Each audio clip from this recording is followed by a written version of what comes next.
हाँ तो कुलपति को आदेश दीजिएगा, ताकि आप खुद भ्रष्ट हैं। जब आप ही लेट करा रहे हैं सेशन को, तो फिर लोग कहां चिल्लम चिल्ली करेगा? जब राजा ही प्रजा को कह रहा है कि बेटा तुम पीछे हो जाओ, को एग्जाम को बोले कि आप डिले कर दीजिए क्योंकि यहाँ पे महागठबंधन का महा रैली होने वाला है, तो मंत्री जी बहुत बड़ा गलती किए हैं आप। जेपी यूनिवर्सिटी लेट चलता है, भीमराव अम्बेडकर यूनिवर्सिटी लेट चलता है, पूर्णिया यूनिवर्सिटी सही टाइम पे चलना चाहता है लेकिन नेता उसको लेट कर देते हैं। बताइए, आपको बुद्धिजीवी लोग, आप लोग को समझ में नहीं आ रहा है कि नेता सिर्फ और सिर्फ अपना पक्ष देखता है, तो फिर दुनिया में आपको समझाने वाला कोई धरती पे मिलेगा ही नहीं। इस बीच में कितनी लड़कियों का शादी हो जाएगा आपको पता है? अगर शादी से पहले वो एग्जाम दे देती तो फिर उनको दिक्कत नहीं होता। कितनी लड़कियों का एग्जाम छूट जाएगा। चंद्रशेखर जी, आप जो कैंप करके वहां बैठ जाते हैं, आप बोलते हैं कि नहीं कुलपति से मिलकर कि पहले गठबंधन का रैली होगा और उसके बाद आप एग्जाम लीजिएगा, बहुत बड़ा नाइंसाफी कर रहे हैं, याद रखिए। वंदे मातरम, भारत माता की जय। आज ये वीडियो बनाने की नौबत हमें क्यों आई, चलिए आज मैं आपको बताता हूं कि बिहार में 2 दिन पहले महागठबंधन सरकार की रैली थी पूर्णिया में, और पूर्णिया यूनिवर्सिटी 2 दिन पहले से, जब वो रैली थी उसके 1 दिन पहले से ग्रेजुएशन पार्ट 2 का एग्जाम लेने वाली थी, लेकिन अब उस एग्जाम को क्या किया गया है, स्थगित कर दिया गया है। और स्थगित करके 15 मार्च को कर दिया गया है, क्योंकि बच्चों को तो आखिर नेता को लगता है कि भाई सबसे पहले हमें प्राथमिकता मिलनी चाहिए, क्योंकि बच्चे का भविष्य तो उनको दिखता नहीं। अगर उनके बच्चे का भविष्य दिखता तो आए दिन बहाली निकाल के वो कैंसिल नहीं करते। और बहाली निकाल के कैंसिल करने का सिर्फ और सिर्फ एक ही रीजन है कि वो 2024-25 में इलेक्शन का समय आएगा, उस समय हम लोगों को प्रलोभन देंगे और प्रोत्साहन कर भावना दिखाएंगे कि आपके प्रति हम बहुत संवेदनशील है। लेकिन शिक्षा मंत्री जी चंद्रशेखर जी, आपको मैं बताना चाहूंगा, पूर्णिया में जो आप 2 दिन पहले से कैंप करके बैठे हुए थे और कुलपति से मिलके पूर्णिया यूनिवर्सिटी को एग्जाम को बोले कि आप डिले कर दीजिए क्योंकि यहाँ पे महागठबंधन का महा रैली होने वाला है, तो मंत्री जी बहुत बड़ा गलती किए हैं आप। बच्चे का भविष्य के साथ खिलवाड़ करना आपको शोभा नहीं देता है। जो बच्चे साल भर पढ़ के मेहनत किए और वो सोचे कि होली से पहले मेरा एग्जाम खत्म हो जाएगा, उसके बाद हम निश्चिंत हो जाएंगे, लेकिन उन लोगों पे बोझ पड़ा का पड़ा रह गया। उन लोगों का सारा होली का रंग आप झोली में डाल दिए। ऐसा क्यों कर रहे हैं आप लोग? ये महागठबंधन की सरकार, इसके पहले भी इस गठबंधन की सरकार थी तो वो बीजेपी और जदयू की थी, और इस समय राजद और जदयू की सरकार है। और मुझे तो लगता है पिछले सरकार से ज्यादा बद से बदतर सरकार ये चला रहा है। ये कोई बात हुआ कि आप स्टूडेंट का एग्जाम को कैंसिल करा दीजिएगा, आप अपना रैली कीजिएगा, आपका काम टाइम पे हो, बच्चे का सेशन टाइम पे नहीं हो। सारा यूनिवर्सिटी, बिहार में जितने भी यूनिवर्सिटी चल रहे हैं सब लेट हैं पटना यूनिवर्सिटी को छोड़ के। आखिर पटना यूनिवर्सिटी को लेट क्यों करेंगे? क्योंकि वो राजधानी में आता है और वो भी कहीं ना कहीं राजनीति का शिकार बन रहा है यूनिवर्सिटी। जेपी यूनिवर्सिटी लेट चलता है, भीमराव अम्बेडकर यूनिवर्सिटी लेट चलता है, पूर्णिया यूनिवर्सिटी सही टाइम पे चलना चाहता है लेकिन नेता उसको लेट कर देते हैं। बताइए, जब 2 दिन के बाद रैली, 2 दिन पहले रैली था और रैली किए और एग्जाम को सीधे कैंसिल करके 15 मार्च को लेके चले गए। अब बताइए, जब 15 मार्च को एग्जाम होगा तब बच्चे का रिजल्ट कब आएगा? और उस बीच में अगर सेंट्रल का या स्टेट का कोई भी वैकेंसी या बहाली आता है तब बच्चे अपना अप्लाई कहां करेंगे? सेशन लेट करता है सिर्फ और सिर्फ ये राजनीति वाले लोग और ये नेता लोग। क्योंकि देखिए, अगर इससे भी आपको बुद्धिजीवी लोग, आप लोग को समझ में नहीं आ रहा है कि नेता सिर्फ और सिर्फ अपना पक्ष देखता है, तो फिर दुनिया में आपको समझाने वाला कोई धरती पे मिलेगा ही नहीं। बताइए, ये नेता अपने सेशन के लिए, अपने काम के लिए स्टूडेंट की जिंदगी से खिलवाड़ कर रहे हैं। पूर्णिया यूनिवर्सिटी का क्या जरूरत था कैंसिल करने का एग्जाम?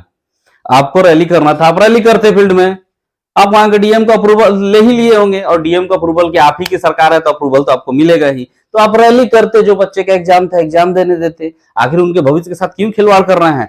15 मार्च को एग्जाम पूर्णिया यूनिवर्सिटी लेके चली गई है, द्वितीय पार्ट 2 का, ग्रेजुएशन पार्ट 2 का एग्जाम को लेके चली गई है। इस बीच में कितनी लड़कियों का शादी हो जाएगा आपको पता है? अगर शादी से पहले वो एग्जाम दे देती तो फिर उनको दिक्कत नहीं होता। कितनी लड़कियों का एग्जाम छूट जाएगा, कितने बच्चे बाहर चले जाएंगे किसी ना किसी कार्य के वजह से, जो सब अपना टाइम निकाल के सब चीज सुटेबल सेट करके इंतजार में बैठे हुए थे कि मेरा एग्जाम होगा। आखिर इसका जिम्मेदार कौन होगा? कौन लेगा इसकी जवाबदेही? कौन है इसका जिम्मेदार? सिर्फ और सिर्फ नेता है। सुन लीजिए, नेताजी चंद्रशेखर जी, आप जो कैंप करके वहां बैठ जाते हैं, आप बोलते हैं कि नहीं कुलपति से मिलके कि पहले गठबंधन का रैली होगा और उसके बाद आप एग्जाम लीजिएगा, बहुत बड़ा नाइंसाफी कर रहे हैं। याद रखिए, 2025 आने में लेट नहीं है, और आप लोग फिर इसी कारण से इस बार सरकार के, बिहार के गद्दी से हाथ धो बैठिएगा, क्योंकि आपकी सरकार को आए 6 महीना भी नहीं हुआ, साल भर भी नहीं हुआ गठबंधन किए हुए, और आप लोग अपना अपना रंग तेवर सब दिखाने लगे हैं। कहीं जाके आपका उप मुख्यमंत्री गाना गा रहा है, कहीं पे आपके मुख्यमंत्री समाधान यात्रा पे निकले हुए हैं और उस समाधान कम समस्या ज्यादा देख के फिर भाग गए हैं पटना में। क्योंकि समाधान कब होता है? जब आप धरातल पर देखते हैं, जब धरातल पर किसी को सुनते हैं।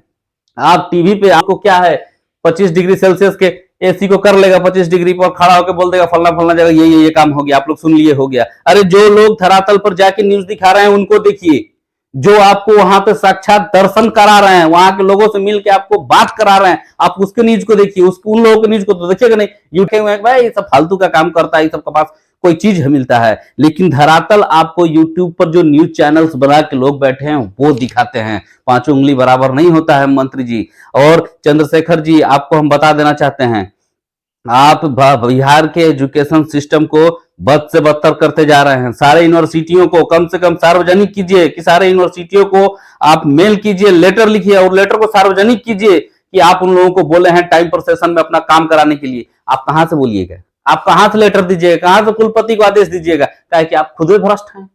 जब आप ही लेट करा रहे हैं सेशन को, तो फिर लोग कहां चिल्लम चिल्ली करेगा? जब राजा ही प्रजा को कह रहा है कि बेटा तुम पीछे हो जाओ, तो फिर राजा को गुहार लगाने वाला का कोई औचित्य बनता ही नहीं है। राजा कहां गुहार लगाएगा? किसको लगाएगा? जिसको लगाएगा कहेगा कि राजा जी आप ही ना बोले थे कि भैया आप पीछे हो जाइए, तो हम पीछे हो गए। कुलपति भी तो सीना चौड़ा करके बैठा होगा कि हमको क्या प्रॉब्लम है। शिक्षा मंत्री जब बोल रहा है कि एग्जाम कैंसिल करो तो कैंसिल करो। बहुत बड़ा साजिश हो रहा है अपने बिहार में। एजुकेशन को कहा जा रहा है कि ऊपर लेके हम जा रहे हैं, लेकिन जहां आप राजा को बैठा दीजिएगा ठेपा मार, तो सब ठेपा मारे के तरह ना सोचेगा। 8वां फेल 9वां फेल को आप प्रधानमंत्री, मुख्यमंत्री और कौन कौन मंत्री बना दे रहे हैं, तो सबका जहां तक सोचवा है, जहां तक वो पढ़ा है, जहां तक वो सोच सकता है, वहीं तक ना सोचेगा। कहां से आपके विकास के बारे में सोच लेगा? आपके राज्य के सिर्फ गुंडागर्दी सोचेगा, क्रिमिनल गर्दी सोचेगा, चोरी उचक्का छिनार, ये सब कहां होता है, छीनतई, सब यही सब उसके दिमाग में बैठा रहेगा। आज अपना नाम फेम करना चाहेगा। बताइए, नाम फेम के चलते पूर्णिया यूनिवर्सिटी के सेशन को लेट कर दिया सभी सब। बताइए कितना बेहुदा वाला काम किया है सब। मंत्री जी, आपको सेशन लेट कराए हैं, आपको टाइम पे सारा पूरे बिहार के यूनिवर्सिटी को टाइम पे व्यवस्था करना होगा और टाइम पे एग्जाम होना चाहिए और टाइम से रिजल्ट होना चाहिए। अगले इलेक्शन का मुद्दा यही उठने वाला है, आप याद रखिएगा शिक्षा मंत्री जी। अगर टाइम पे यूनिवर्सिटियों का आप एग्जाम नहीं करा सकते हैं, अगर टाइम पे यूनिवर्सिटी को आप नहीं चला सकते हैं, तो आप इस्तीफा देके इस पद को छोड़ दीजिए। जो आएगा हम उससे सवाल करेंगे। लेकिन अभी आप बैठ के तो खेला कर रहे हैं, ये बहुत गलत हुआ है। यूनिवर्सिटी को सिर्फ और सिर्फ आप लोग बद से बदतर किए जा रहे हैं। और जो वीडियो चल रहा है नीचे में, ये प्रूफ देता है, ये साक्षात है कि आप देख सकते हैं इस वीडियो में कि किस तरह शिक्षा मंत्री जी लेटर जारी करा दिए हैं कि पूर्णिया यूनिवर्सिटी का एग्जाम 15 मार्च से होगा। उन बच्चों का क्या होगा जो बच्चे अपना टाइम निकाल के अपना हर चीज सेटलमेंट करके बैठे हुए थे कि हम पार्ट 2 का एग्जाम देंगे, उसके बाद अपना सारा काम करेंगे। उस लड़की का क्या होगा जिसका शादी एग्जाम के वजह से आगे टल गया होगा, उस बीच में पड़ जाएगा। 15 मार्च से पहले अगर शादी हो जाए, 15 मार्च को ही शादी का डेट निकल जाए, तो आप क्या कीजिएगा? बहुत सोचने वाली बात है। सारे पब्लिक से, सारे जनता बिहार वासियों से मैं कहूंगा, सोचिए इन लोग का मंशा क्या है और कहां तक ये लोग अपना सोच ला सकता है। और इसीलिए कहते हैं कि कभी भी वोट दीजिए तो ढंग का नेता चुनिए। चोर, चोट्टा, क्रिमिनल और डाकू को चुनिएगा तो उन लोग का सोच ऐसा ही होगा। जय हिंद, भारत माता की जय, वंदे मातरम।